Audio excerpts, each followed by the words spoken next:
Hello everyone, this is Pooja Sharma from Pooja Sharma classes. उम्मीद करती हूँ आप सब अच्छे होंगे। तो आज हम डिस्कस करेंगे आपके साथ संस्कृत पेडागोजी को। यह पेपर आपका 9 जनवरी 2023 का प्रीवियस ईयर क्वेश्चन पेपर है। तो इसमें हम पेडागोजी के जो 15 क्वेश्चन आते हैं इनको हम एक वीडियो में कंप्लीट करेंगे। ठीक, तो यह पेपर आपका 9 जनवरी 2023 का है। तो आपको अच्छे से समझ के चलना है सभी क्वेश्चंस को। मैथ की पेडागोजी है, मैंने आज से स्टार्ट करा दी है, तो आप देख सकते हैं अभी एक ही वीडियो मैंने कराई है।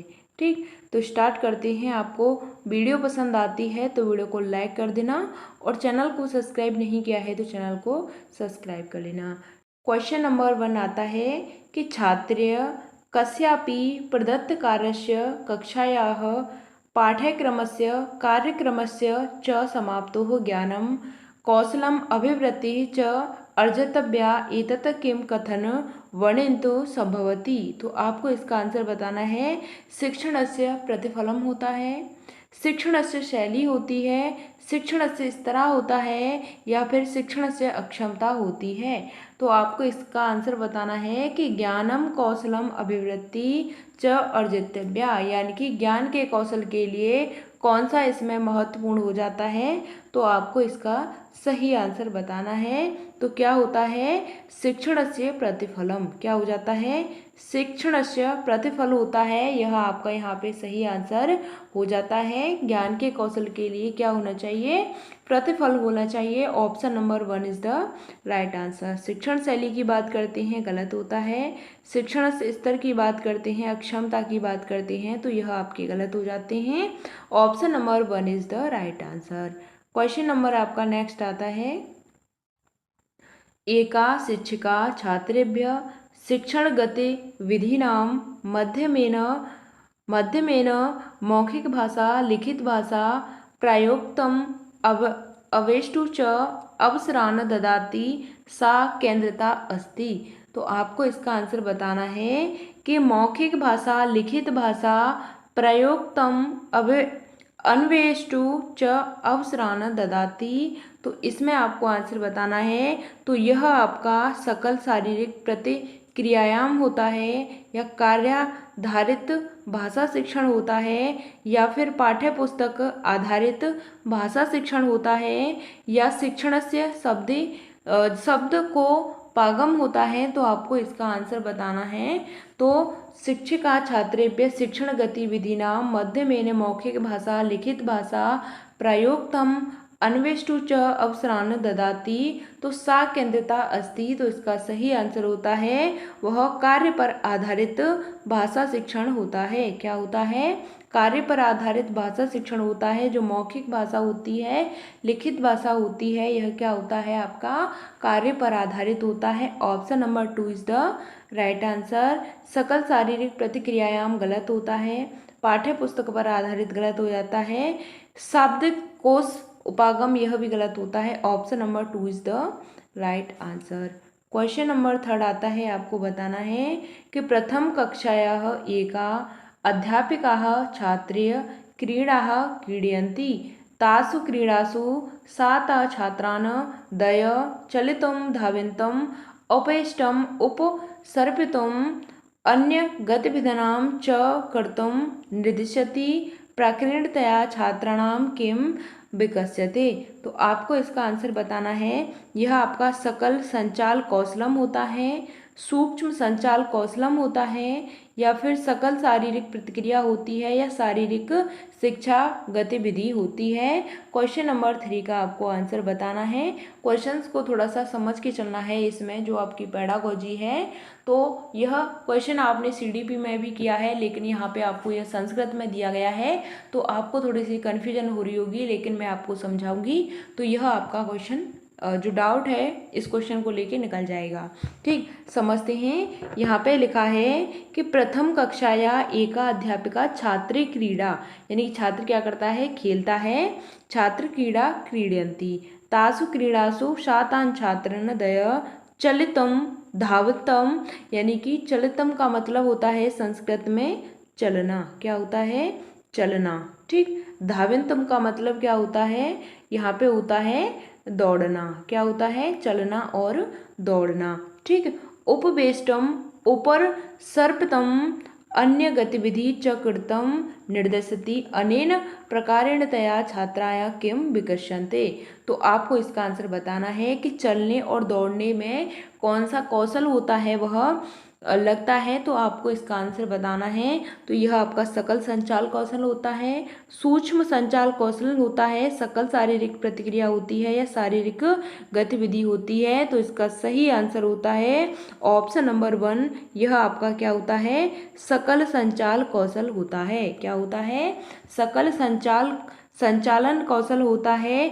यहाँ पे सूक्ष्म की बात करते हैं तो जहाँ पे हमारे हाथों की छोटी छोटी मसल्स काम करती हैं वहाँ पे क्या होता है? आपका सूक्ष्म कौशल विकसित होता है। यहाँ पे सूक्ष्म कौशल लगता है जो आपकी छोटी छोटी मसल्स काम करती हैं, जैसे कि धागे सुई में मोतियों को पुरोना या फूलों की माला बनाना।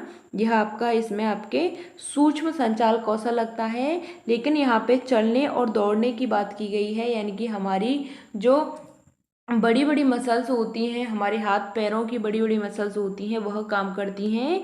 तो यह आपका क्या कहलाता है? यह आपका स्थूल कौशल कहलाता है। लेकिन आपको यहाँ पे सकल दे रखा है तो आपको ध्यान रखना है सकल संचालन कौशल होता है। Option number 1 is the right answer.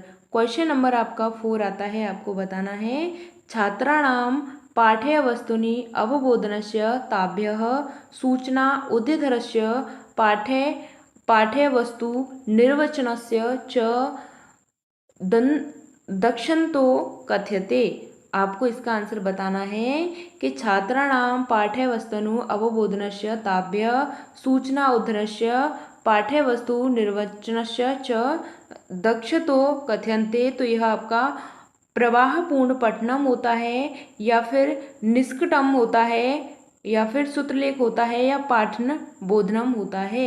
Question number 4 का सही आंसर होता है, यहाँ पे दे रखा है कि पाठ्य वस्तुनि अवबोधनम ताव्य सूचना की बात करते हैं तो यह आपका क्या कहलाता है? पठन बोधन कहलाता है। क्या कहलाता है? पाठ्य वस्तु निर्वचनस्य च दक्षतो कथ्यते। तो यह आपका पठन बोधन कहलाता है। प्रवाह पूर्व पठनम नहीं होता, निष्कटनम नहीं होता, श्रुतलेख नहीं होता। Option number 4 is the right answer. आपको सभी क्वेश्चन समझ में आ रहे होंगे। अगर समझ में आते हैं तो वीडियो को लाइक जरूर कर देना, हमें मोटिवेशन मिलता है। क्वेश्चन नंबर 5 आता है, आपको बताना है एका संचालक विकलता यानी कि मोटर डिसऑर्डर की बात करते हैं यहाँ पे। तो यया ध्वनि उत्पादने जिह्वाष्टयो समन्वय प्रभावित भवति कथ्यते। आपको इसका आंसर बताना है। इसमें संचाल विकलांगता यानी कि मोटर डिसऑर्डर की बात करते हैं तो इसका आंसर बताना है जिह्वाष्टयो समन्वय प्रभावित भवति कथ्यते। तो यह आपका डिस्कैल्कुलिया होता है, यह आपका डिस्फेजिया होता है, यह आपका डिस्प्रैक्सिया होता है या यह आपका डिसलेक्सिया होता है। आपको इसका आंसर बताना है, यानी कि अक्षमता वाला यह चैप्टर है, डिसेबिलिटी वाला यह चैप्टर है। तो यहाँ से आपका एक क्वेश्चन तो बनता है, चाहे आपकी किसी भी पेडागोजी में देगा इस क्वेश्चन को, तो यहाँ से क्वेश्चन फिक्स है आपका। ठीक। तो यहाँ पे बोला है जिह्वाष्टयो समन्वय प्रभावित भवति कथ्यते, यानी कि संचाल विकलता की बात की गई है। तो यह आपका क्या कहलाता है? डिस्प्रैक्सिया कहलाता है। क्या कहलाता है? डिस्प्रैक्सिया कहलाता है। Option number 3 is the right answer. Dyscalculia की बात करते हैं तो यह आपका गणितीय विकार होता है। क्या होता है? यह आपका गणितीय विकार होता है। डिसलेक्स की बात करते हैं तो यह आपका पठन संबंधी विकार होता है। क्या होता है? पठन संबंधी विकार होता है। और डिस्फेजिया की बात करते हैं तो यह हमारा शरीर से संबंधित विकार होता है। क्या होता है? यह एक शारीरिक विकार होता है। तो इसमें अंग छोटे और बड़े दिखने मतलब ऐसा महसूस होता है, लेकिन ऐसा होता नहीं है।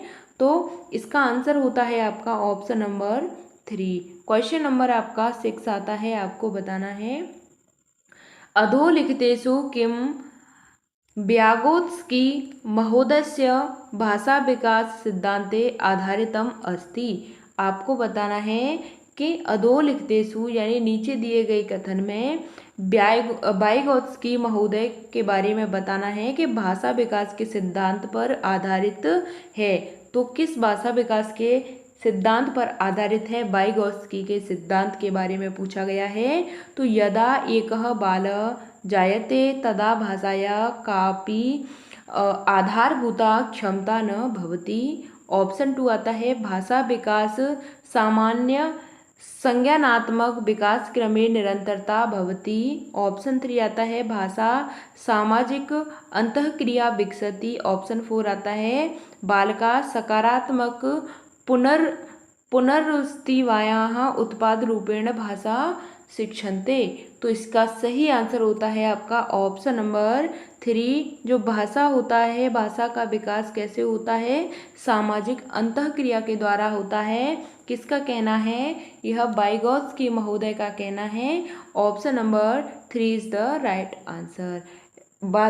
इनकी बात करते हैं जो वाइगोत्स्की हैं, इनका जो इन्होंने दे रखा है, विकास दे रखा है किस तरीके से होता है। तो इनका विकास यहाँ पे आपको SCL यानी कि 3 तरीके से होता है, यानी कि सामाजिक, संस्कृति और भाषा के माध्यम से। सोशल की बात करती हैं समाज, कल्चरल की बात करती हैं संस्कृति, L4 आपका लैंग्वेज हो जाता है। तो समाज, संस्कृति और भाषा के बारे में आपसे पूछा जाए तो वहाँ पे आपके वाइगोत्स्की महोदय कहलाते हैं। क्वेश्चन नंबर आपका 7 आता है। आपको बताना है भाषा शिक्षणे संरचनात्मक उपागम शिक्षकात् अपेक्षते। आपको बताना है भाषा शिक्षणे संरचनात्मक उपागमे शिक्षकात् अपेक्षते। तो छात्रेभ्य पूर्व निमित्त ज्ञानदानम।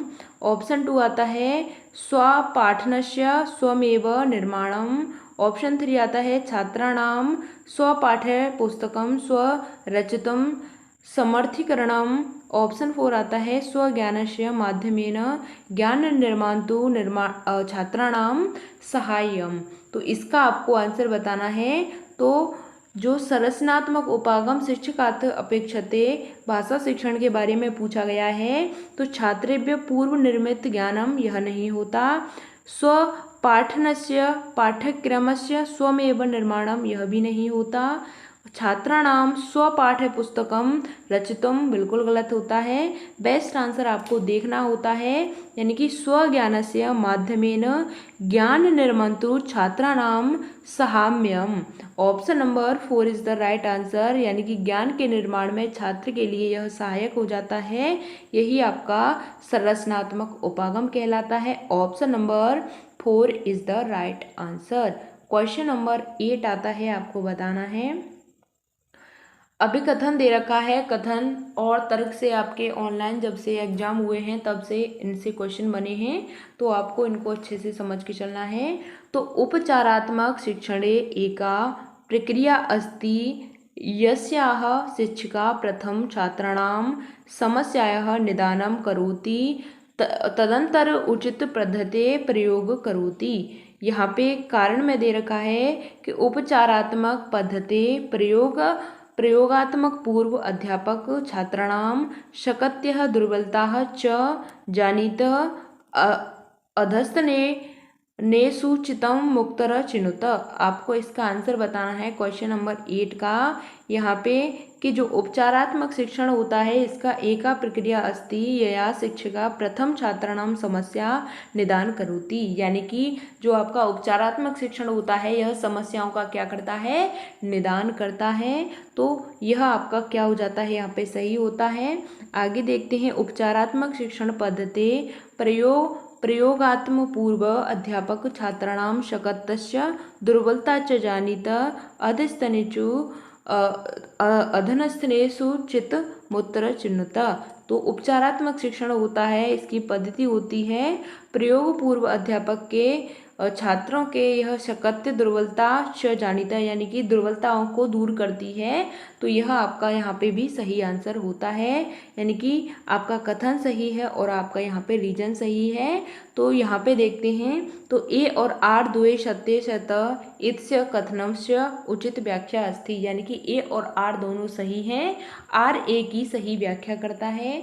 यहाँ पे दे रखा है ए तथा आर द्वे सत्यश्च परस्तु, यानी कि ए और आर दोनों क्या हैं, सत्य हैं, लेकिन आर ए की सही व्याख्या नहीं है, उचित व्याख्या न करोति आर ए की क्या है, सही व्याख्या नहीं है। ऑप्शन 3 में दे रखा है कि सत्यम अस्ति परंतु आर असत्यम अस्ति, यानी कि ए सही है लेकिन आर गलत है, यह बात भी आपकी क्या हो जाएगी, गलत हो जाएगी। असत्यम अस्ति परंतु सत्यम अस्ति, यानी कि ए क्या है, गलत है, आर क्या है, सही है, तो यह बात आपकी सभी गलत हो जाती हैं। Option number 1 is the right answer. Question number आपका नेक्स्ट आता है, यहाँ पे भी आपको कथन दे रखा है, यानी कि संस्कृत में आपके 2 से 3 क्वेश्चन कथन से पूछे गए हैं, तो आपको यहाँ पे भी इनको अच्छे से समझ के जाना है। सिर्फ आपको लैंग्वेज को अच्छे से समझना है बस। आपने पेडागोजी की बात की गई है यहाँ पे, तो पेडागोजी है, आप जैसे सीडीपी में पढ़ते हैं और भी सब्जेक्ट में पेडागोजी पढ़ते हैं, तो सिर्फ आपको थोड़ा सा अपनी जो समझ है, अंडरस्टैंडिंग है, उसको बेहतर बनाना है, तो आप सही आंसर तक पहुंच ही जाएंगे। ठीक, अभिकथन आपको दे रखा है, तो यदा त्वयम अल्पव्यय असि तदा अन्य भाषा शिक्षणम सरलतम। ऑप्शन नंबर यहाँ पे कारण दे रखा है कि शुद्ध उच्चारण से विकास अपेक्षाकृत अनायास भवति यदि अय आधारभूते स्तरे शिक्षित अधस्थ चो चित्रम चुनत। आपको इसका आंसर बताना है, इसमें कौन सा कथन है वह सही है। तो यदा त्वयम अल्प व्यय असि तदा अन्य भाषा शिक्षणम सरलतम, तो यह आपका क्या हो जाता है, यहाँ पे सही होता है, यानी कि यह जो अल्प भाषा के माध्यम से जो अन्य भाषा हैं इनको हमें सरल बनती हैं, हमारी जो भाषा है क्या होती है, सरल होती है, तो यह बात आपकी सही हो जाती है। शुद्ध उच्चारण विकास अपेक्षाकृत अनायास, यानी कि शुद्ध उच्चारण तभी होता है जब हम उसका अभ्यास करते हैं, बार बार अनायास अभ्यास करते हैं, तो यह बात भी आपकी सही हो जाती है। यहाँ पे बात करते हैं तो आपके वहाँ पे दोनों सही हैं, ए और आर, तो ए और आर दोनों सही हैं, लेकिन आर एक की सही व्याख्या करता है, तो बिल्कुल बात सही है। यहाँ पे ए और आर दोनों सही हैं, लेकिन जो आर ए है इसकी उचित व्याख्या नहीं है, तो यह बात गलत हो जाएगी। यह सभी ऑप्शन आपके गलत हो जाते हैं। Option number 1 is the right answer. Question number आपका 10 आता है, आपको बताना है यदा बालिकाः मानक व्याकरणं शिक्षन्तं प्रारभ्यते ते सामान्यतः अस्य अति सामान्यीकरणं दय कुर्वन्ति अस्य कारणम अस्ति। आपको इसका आंसर बताना है, तो ते परिष्करणां समाधानं व्याकरण नियमान शिक्षन्ते। ऑप्शन 2 है कि ते यत सामान्य वाक्य रचनानामि सर्वत्र उपयोक्ता सन्ति नम शिक्षण प्रदनम मन्यते। ऑप्शन 3 आता है ते भाषा प्रवाहशीला भवेन्तं व्याकरणस्य प्रयोग कुर्वन्ति। ऑप्शन 4 आता है बालकाः स्वप्रतभ्य भाषा आधारभूत नियमान शिक्षन्ते। इसका आंसर बताना है आपको कि यदा बालिका मानक व्याकरणस्य शिक्षन्तं प्रारभते ते सामान्य अस्य अतिसामान्यीकरणं दय कुर्वन्ति अस्य कारणम अस्ति। तो इसका सही आंसर होता है ऑप्शन नंबर 2 कि ते यत सामान्य वाक्य रचना नियमनम सर्वत्र उपयोक्ता सन्ति नम शिक्षण प्रतिदिनम मन्यते। यह आपका सही आंसर होता है। सावधान बिल्कुल गलत होता है। प्रवाहशीलता भवन्तु व्याकरणम, व्याकरण की बात आ गई, बिल्कुल गलत होता है। स्वपितृभ्य भाषाएं आधारभूत नियमान, तो यह बात भी गलत होती है, नियमों पर आधारित नहीं है। Option number 2 is the right answer. Question number आपका 11 आता है, आपको बताना है कि एकस्मात् पाठ्य वस्तुना सूचना गृहीत्वा तस्याः व्याख्या अभिध्यार्थ स्तरात् भिन्न रूपेण करणम कथ्यते। तो यह आपका पूर्व कथनम होता है, तुलना होता है, दुत्पाठनम होता है या निष्कर्ष ग्रहणम होता है। इसका आपको आंसर बताना है क्वेश्चन नंबर 11 का कि एकस्मात् पठन वस्तुना सूचना गृहीत्वां तस्या व्याख्या अविधेयार्थस्त्रात भिन्न रूपेण करणम कथ्यते। इसका आंसर होता है आपका कि पूर्व कथन की बात की गई है, तुलना की बात की गई है, द्युतपाठनम की बात की गई है, निष्कर्ष ग्रहणम की बात की गई है। तो इसका सही आंसर होता है ऑप्शन नंबर 1। क्या होता है? पूर्व कथन होता है। Option number 1 is the right answer. तुलना करना नेगेटिव होता है, द्युतपाठनम गलत होता है, निष्कर्ष ग्रहणम गलत होता है। इसका सही आंसर होता है ऑप्शन नंबर 1। क्वेश्चन नंबर आपका 12 आता है, आपको बताना है। पंचम कक्षायाः एकः छात्रः कथयति यत् यदा मम मित्र पञ्जाबीभाषायाः सम्भाष्यते तम् अधिगन्तुं कठिनं न अस्ति, परन्तु अस्याः पठनम् आयासपूर्णम् अस्ति। एतत् कथनं तं स्वकलनाय योग्य करोति यतो हि तेन कृतम्। तो यहाँ पे इसका आंसर बताना है। यह आपका शिक्षण से आकलन होता है, शिक्षणाय आकलन होता है, या शिक्षण रूपेण आकलन होता है, या फिर शिक्षण आकलन होता है। क्वेश्चन नंबर 12 का आपको आंसर बताना है कि पंच कक्षायाः कक्षा 5 की बात है कि एक छात्र कथयति कहता है कि यदा मम मित्र पंजाबी भाषायाः साम्भयते त अधिगन्तुं कठिनं न अस्ति, परन्तु अस्याः पठनम् आयासपूर्णम् अस्ति। एतत् कथनं मम स्वकलनाय योग्य करोति यतो हि तेन कृतम्। तो इसका सही आंसर है, तो 5वीं कक्षा का छात्र है, पंजाबी भाषा को सीखना चाहता है, तो वह क्या कर रहा है, उसमें शिक्षण का रूप में आकलन कर रहा है, शिक्षण के रूप में आकलन कर रहा है। तो इसका सही आंसर होता है आपका ऑप्शन नंबर 3। शिक्षण से आकलन, शिक्षणाय आकलन, शिक्षणे आकलन ये गलत होता है। Option number 3 is the right answer. शिक्षण रूपेण आकलन कहलाता है। क्वेश्चन नंबर आपका 13 आता है, आपको बताना है भाषा कलनस्य किं मापनम अस्ति। भाषा कलनस्य किं मापनम अस्ति, इसका आंसर आपको बताना है। तो प्रत्येक छात्रस्य सह पाठन तुलना उपलब्धि तेषा समग्रा योगात्मिका वा उपलब्धि छात्राणां भाषा उपलब्धि छात्राणां भाषानुपौन्यम। तो इसका आंसर बताना है कि भाषा कलनस्य किं मापनम अस्ति।